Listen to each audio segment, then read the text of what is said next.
all set? Good morning, everyone. I'm John Sarcone, United States Attorney here in the Northern District. I want to thank everyone for being here today. And we have a special agent in charge for the FBI field office, which covers the Northern District plus Vermont, Craig Tremori, is with us. We're here to announce charges in a child exploitation case and to explain how the case arises from the FBI's ongoing outreach efforts in our local schools. Devine Ravine, I think I'm spelling that, pronouncing that correctly, spelled Devineravine, is a 20-year-old man from Riverside, California. Last week, he was charged by federal criminal complaint with sexual exploitation of a child. The complaint contains only allegations, and the defendant is presumed innocent unless and until proven guilty. The complaint alleges that Ravine, using an alias and an online dating application, began communicating with a Rensselaer County resident whose profile indicated truthfully that she was a minor. Beginning late last month, Ravine started sending messages to the child. His messages quickly became sexual in nature. Ravine sent pictures of himself engaged in sexually explicit conduct and asked and persuaded the girl to take and send to him images and videos of herself engaged in sexually explicit conduct. The child complied with some of these requests, ultimately sending him a video of her engaged in sexually explicit conduct. How is the defendant caught and so quickly? It's part of what I like to call Operation It's Not Your Fault. FBI agents visit schools all over the Northern District of New York to educate students about internet safety and sextortion. Our hope is to help students avoid these terrible situations and also to encourage them to come forward if they believe they are victims of a crime. Students may be embarrassed, ashamed, feeling that they are at fault, afraid to tell their parents, and one of our messages is, no, it's not your fault. And you should tell us if there are predators who have contacted you. In early April, after one of these events at a Rensselaer County school, a student came forward to the FBI agent and reported that something had happened to her. The FBI agent immediately started investigating what she told, and the student and her parents were completely cooperative. Her identity obviously remains anonymous. Agents worked so quickly that by that evening, Ravine was in custody on state charges in California. Federal charges in the Northern District of New York followed on April 23rd. This case is at its early stages, but it's the result of this office's commitment to investigating child exploitation crimes. For that, I'd like to thank our first Assistant U.S. Attorney, Dan Hanlon. I would also like to thank our Criminal Chief, Lisa Fletcher, and the AUSAs prosecuting this case, Michaela Espinoza and Rick Bellis. I'd also like to thank the United States Attorney in Los Angeles, Bilal Saleh, whose prosecutors are handling the initial proceeding for us, and also the District Attorney from that local county who's assisted as well. With that, I'd like to hand over to SACE Tremori to discuss more about the FBI's outreach efforts in our local schools. Craig? Good morning, everyone. And thank you, United States Attorney Sarcone, and thank you to your entire team who stepped up to match the passion and urgency this investigation demanded and deserved. There are a few things I want to highlight about this case, but first and foremost, I want to commend the student for having the courage to come forward and report what she was going through. In a room packed with her peers, she heard the message, recognized what was happening, and spoke up for herself. Because of her bravery, the abuse stopped immediately. It is my belief she also stopped countless other innocent minors from falling victim to Ravine's despicable actions. I also want to thank my team for their swift action in this case. Within 8 hours of speaking with the student, Ravine, who went by the fake name Derek Johnson, was in custody and arrested in California. We are awaiting his arrival here in the Northern District of New York. We couldn't have done it without the help of our FBI investigators in Los Angeles, specifically the Riverside Resident Agency, who immediately sprung to action and worked with our task force partners to locate Ravine and take him off the street. This case truly exemplifies the strength and reach of the FBI. It should also put predators on notice.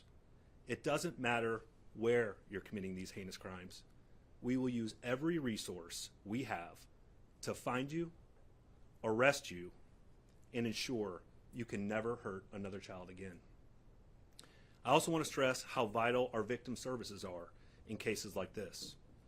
Our victim specialist has been involved since the inception of this case, ensuring our brave student has everything she needs, not just to assist us in a successful prosecution in this case, but more importantly, to put this nightmare behind her. This investigation illustrates perfectly why it's so important to be talking to our kids about the dangerous way these predators are exploiting them.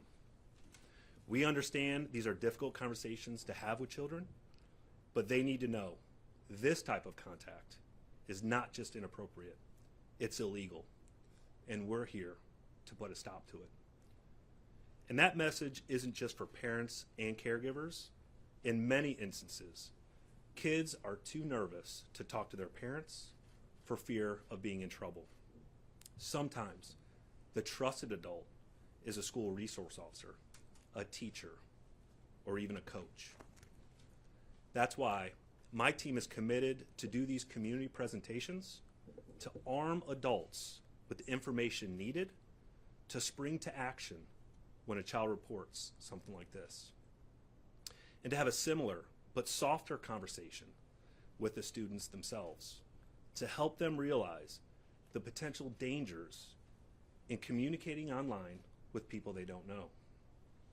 To aid in these conversations, we have so many resources posted on our website, but we also work closely with the National Center for Exploited and Missing Children. Their Take It Down program is an incredible tool to utilize if a child has sent a picture or a video and there's fear it made it to the internet. We also work with several child advocacy centers that assist us with safe places for interviews, and they are truly an invaluable resource for us as we navigate the victimization of a child. The bottom line is, this is a scary topic, but we're here to help. And I hope this arrest sends a clear message to the communities we serve. We have the tools and resources to remove predators from our communities, but those same tools and resources can also be used to educate the communities as well. I encourage any school or community leader to get in touch with our office. We have a strong relationship with the school resource officers, so that's a great way to reach out. Or you can contact my office. Together, we can protect our most vulnerable and stop these dangerous predators. That concludes our prepared remarks. We will open it up for some questions. However, before we do, I want to note that we have been very deliberate in not mentioning the school here today, and that's out of respect for the privacy of the victim. And we appreciate your cooperation in not trying to seek that out. So we'll go around for questions. Please just tell us who you're directing the question towards. Hi, this question is for you. I'm Karina with News 10. I'm just wondering, were other victims identified during this process with this one suspect? The investigation is early. We have information that there are additional victims. The investigation will play out. The arrest isn't the end of the investigation. This is really the beginning and the follow-on from this investigation. Hey, Jimmy from Public Radio. Is this problem, we see a lot of these kinds of arrests from your office and this kind of fact pattern nationally. Is it getting better? Is it getting worse? Are you, through these kinds of community presentations, starting to change the social sensibility, where maybe people are having more pause and there's more awareness? I'm just kind of curious where you are in the arc of this problem. Thank you for the question. The way I view it, this is a significant problem affecting all the communities we serve all across the nation. What's important about this case is to show you there are victims out there that may not report it. And so what we need is our younger generation to have the confidence to tell somebody they trust, an adult or law enforcement, so we can utilize that information and ensure these predators get removed from the streets and cannot victimize any other child. But is it getting better? Are you seeing more cases, fewer cases? What's the kind of the 5-year trend, 1-year trend? It is in my opinion that we have a lot of predators out there. We put a lot of resources to work with the schools, to work with our task force partners to stop this threat. So to answer your question, there's a lot of work out there. We need more people to come forward and report these incidents. As far as the conversations you guys are having with kids, going to the schools, making that, effort to engage with the community, what is the advice to parents, to teachers, to educators, anyone who has, children in their presence? How should people talk to these children? Take it like an 8-year-old versus, who might not be online as much as a teenager. How do you address that conversation with kids so young? When should you start having those conversations? My message to parents is get involved with your children, talk to them about the dangers of engaging with somebody online that they don't know. Have that confidence that when people reach out, that they can talk, those kids can talk to their parents. The biggest thing that we have learned with this is sometimes children feel like they've done something wrong, and we want them to know you didn't do anything wrong. You are a child. The predators did something wrong. We need you to come forward so we can stop other victims from doing this type of similar acts. Are you able to disclose what platform? Excuse me, could you just say your name and who you're Emma with? Quinn with WRGB. Are you able to disclose what platform that these conversations were on? It was a dating application that the two were connected. And I want to be very clear. It wasn't the dating application that provided the nefarious intent of the predator in this case. It was just the manner and means in which connected the two. Shortly after the connection through this application, they both went to their cellular phones to communicate. Do you have this profile? Are you able to share the profile of that individual, the one that was arrested? Any mugshot or anything of him? We have a criminal complaint filed, which will be available for all of you, that provides in detail those conversations, which we'll provide to each and every one of you in here. Kumi Tucker from Channel 13. So just to clarify, this was an FBI outreach in a school that prompted the girl to come forward at that event. Correct. This is significant. The FBI puts a lot of effort in engaging with schools and doing presentations. Since the U.S. Attorney's been here, this is the first one preceding the school presentation. We were there talking about the FBI, talking about sextortion and what it is and what it looks like. And an individual who was listening to our message at the school came forward and spoke with the FBI agents that were there to talk about what happened to her. It was that message which resonated to her to speak with law enforcement, which caused law enforcement within 8 hours from New York to California arrest and take this predator off the street. This is significant. What do you believe that, if anything, he was doing with that video? I'm sorry, can Do you you repeat? believe that he was trying to get that video for any other purpose, pornography, or? It's hard to say as the investigation is in the infancy stages with this. It's my understanding the predator did not cooperate with law enforcement. So a lot of those facts will come out through this series of investigation. Patrick Heine, Times Union. When do you anticipate Mr. Ravine being brought back into the Northern District? That's a process question. United States Attorney, you want to speak on that? Sure. I don't anticipate him getting back here anytime soon because it's up to the U.S. Marshal Service to bring him back, and it's on their timeline, their budget. But in the meantime, we're hoping that he will be remanded and incarcerated pending his removal. There is an application that's going to be made to a magistrate judge in California, and the magistrate judge could order bond to be released, which if happens, we will immediately appeal to a judge here in the Northern District. You have to realize something. The longer someone like this is out, that's more victims. That's not going to stop just because he got caught. So we do not want him out on the street until such time as he's either exonerated after a trial by jury or he's comes out of prison after being convicted or pleading guilty. Any other questions? Well, actually, what are some of the charges he would face?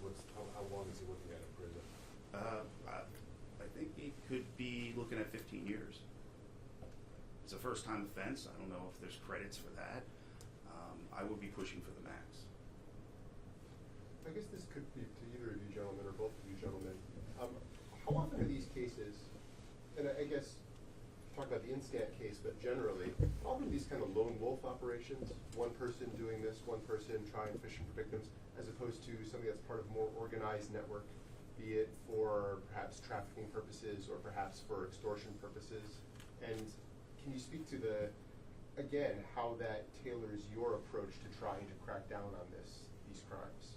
Well, I think this would be more for Craig to answer. I mean, we're here to prosecute every single case that comes across our desk. Yeah, for FBI Albany, what we find more likely than not is sick individuals who are preying on our most innocent and vulnerable population. These folks hide behind phones and anonymity because this is not acceptable.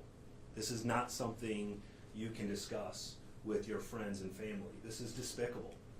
So what we find here in FBI Albany is these are sick individuals who, when we have courageous and brave children come forward and tell us that they've been targeted by an adult for this explicit material, that's when law enforcement springs to action in very close time frame to get these predators off the street.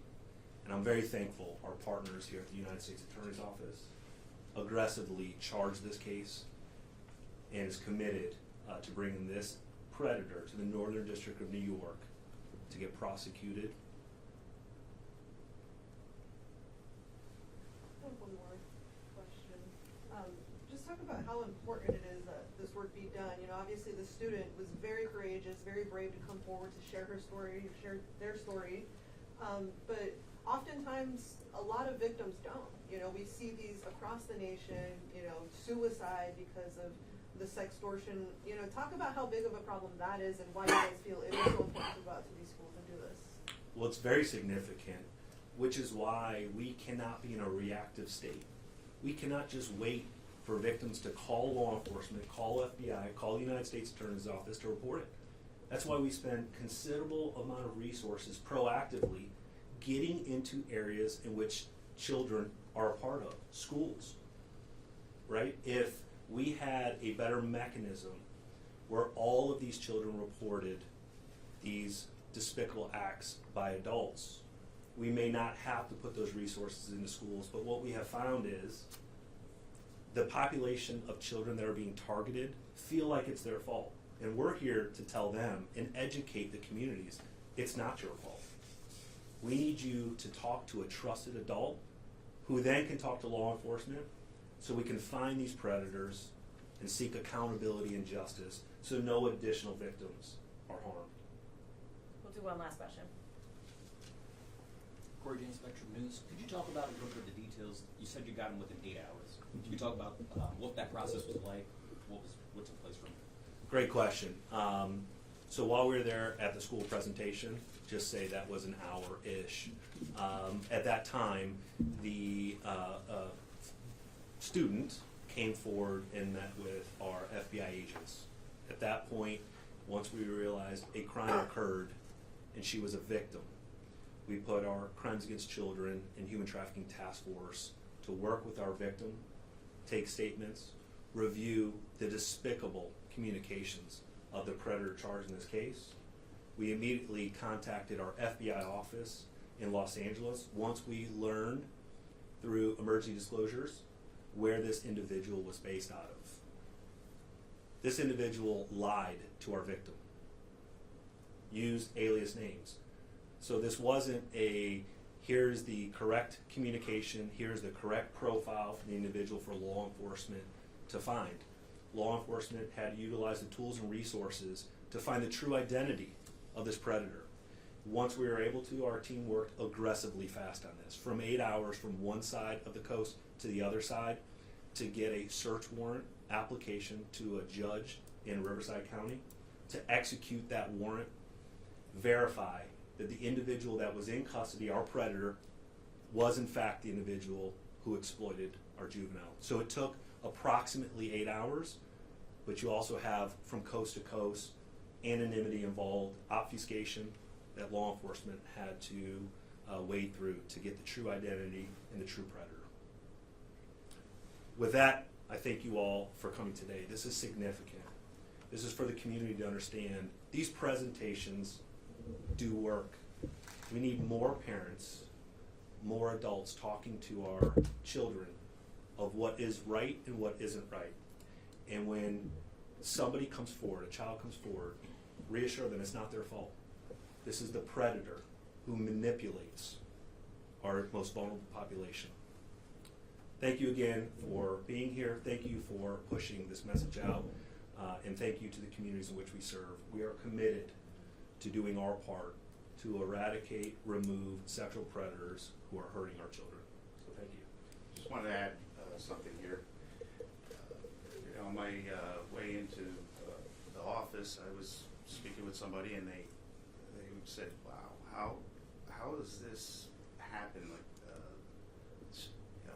4 years ago, you would have isolated cases, but the proliferation of these crimes has catapulted with the invention of the internet, right? And these websites, these dating sites.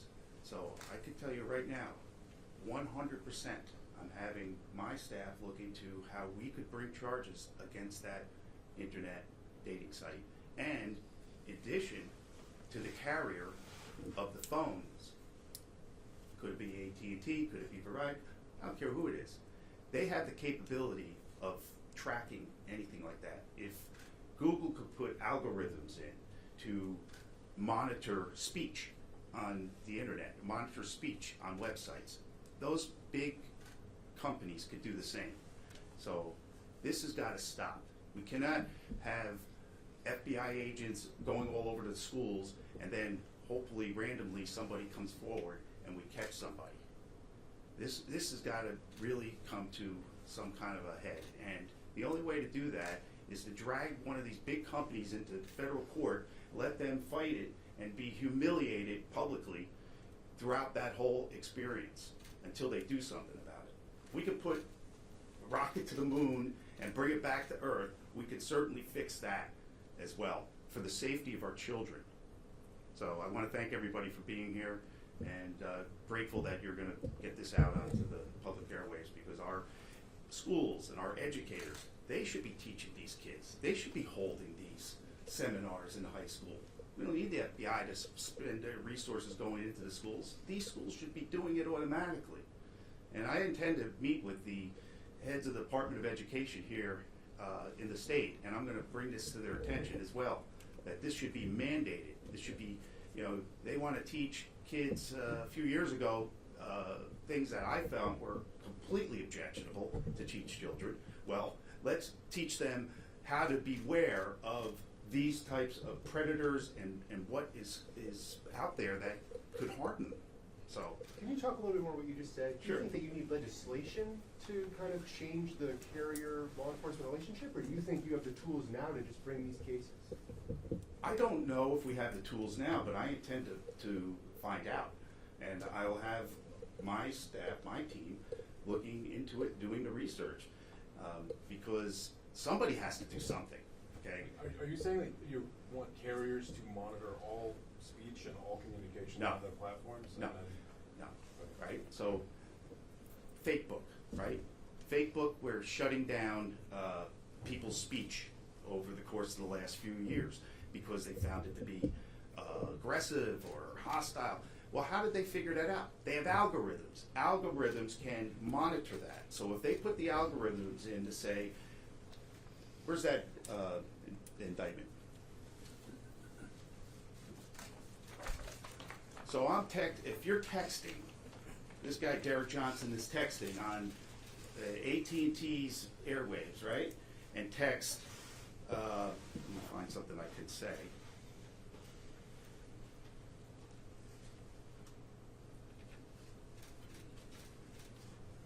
Okay, we'll just say something lightly. Want to rub your thighs and blank on FaceTime.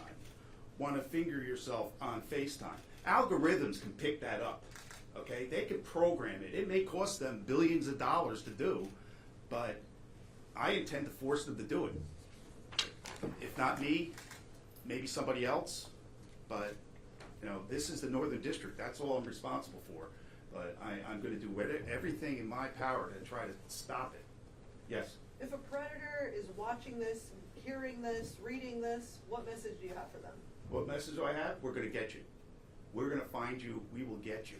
And one way or the other, you can't escape it. So if you stopped even today, we're still going after you. So just beware and don't get going on this, because we are going to find you. Anybody else? Yeah, Yeah. are you thinking you're going to take a civil action against carriers or platforms? Are you thinking Civil, yeah. Okay. Civil action, absolutely. I mean, they're not doing this intentionally, right? To create situations where predators can exploit and abuse children. I mean, that's not their intent, obviously. But civilly, there should be a way to bring them to their knees, because going in for these congressional hearings, they go in, all their lawyers are with them, they're being bombarded and they're humiliated, etc. But then what happens afterwards? Nothing. Okay? And then if they have to do legislation, that's even harder. How are they going to pass legislation with all the billions of lobbyists? Take those billions and put the algorithms in to weed out this type of speech. It's not that hard. But the speech you described Yeah. among adults, is there a violation of law if that speech were to go between two adults? I don't know. We have to do the research. And could they develop a process where it would identify where it is a children? So in this case, you have the child saying, I'm 16. So this dialogue is going back and forth. So I have to have my kids program my phone, right? I was born in the 20th century, so that's my a level of technology. But I'm sure that there are geniuses out there that can figure out a way to capture whether it is between an adult and a child, period. It's got to be. Wouldn't a tool like that possibly leave the door open for like huge abuses of not obviously of predators, but having a surveillance tool or a surveillance algorithm like that built in, basically monitoring all communication between people just as a start? Doesn't that raise any sort of concerns about people's rights at all? It may. It's a big question. But when you're walking into an airport and you got eyes in the sky watching everything you do, that's an invasion of privacy, isn't it? If you're not in an airport, you're using a tool Yeah. at your house or someplace else. You're using it to your house. So if you're not using that tool to victimize a child, nobody cares. Just like on Facebook, okay? They're monitoring everything you do, everything. And so if you're not doing anything that's objectionable or beyond their standards, nobody's, it's not like it's being captured and recorded. Like, okay, what's your name? Patrick. Okay, here, let's put all his communications over here. It's a computer, right? So if the computer connects that there's a child being groomed by an adult, however way these geniuses can make that happen, that's what will be turned over to law enforcement. So then law enforcement does a little investigation, says, oh, you know what? They're both adults. And then nothing happens. But did she identify herself as 16 on the app? Yes. And I don't know about on the dating app, But, because I don't, That is, she identified herself as 15 turning 16. 15 turning 16, okay, This so there. individual targeted our children. Yeah. Yeah. Do we know what app? Are you guys saying that, or? We're not disclosing the app because it wasn't the app. She did not use Right. a fictitious, she said she was 15. That was just the manner and means in which the two connected. They moved off of the application pretty soon after they made the connection. Thank Well, you. thank you all for coming. It's Thanks, lunchtime. I'm hungry. Thank you all. Wait, hold on. Relax. We'll take more questions.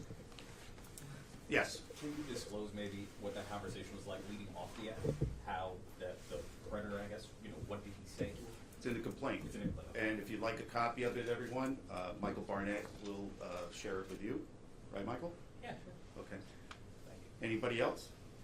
Sir, do you believe that the schools need to do more? You were saying that the FBI is using their resources. What would you like to say to the school districts about educating students? Well, the same way that New York State Board of Education wants to teach things in a public school that I personally find objectionable, they should be teaching this. This should be mandated. Educating children about sexting and predators and what to look out for and what not to get involved in. That should be mandatory. And as I said, Craig and I are going to go sit down with the Board of Regents and we're going to discuss this. And I want to see what their reaction is, because if we're not interested, then I'll publicly humiliate them as well. Just one more for the FBI. Are you guys obviously going to continue doing these classes? Do you have others scheduled? What should students and parents expect? You guys will be in schools? We have a great partnership with law enforcement as well as BOCES and majority of the schools. We work with the school to find time that we can either meet with parents of the children or students themselves. So again, this message is significant because our outreach efforts led to a victim coming forward and the significant arrest of the predator. We put resources into it because we think it's important. Again, it goes back to the last question that was asked. We have folks who are in hiding, and we need our juveniles to come forward so we can find these folks that are hiding and targeting our most vulnerable population. We won't stop. We won't stop. We're going to be putting resources because we see the significant end result, which is juveniles coming forward, and we work with them. Our victim specialist works with them to show them it's not their fault. It's not anything they did. This was all at the hands of the predators. And again, our partners at the National Center for Missing Exploited Children with the Take It Down program, we're able to work with our victims to find where these pictures and videos are so they can work with those companies to remove that. You know, as a private citizen before I came here, I would sit and watch the news and I would see a news story that'll last about 15 seconds about something tragic like this, and then they would go on to talking about sports. But I would sit there and be stunned and say, this is terrible. Why can't anybody do anything about this? Well, I'm doing something about it. I'm here, I have a position to do it, I have power to do it, and I'm going to do it. God willing.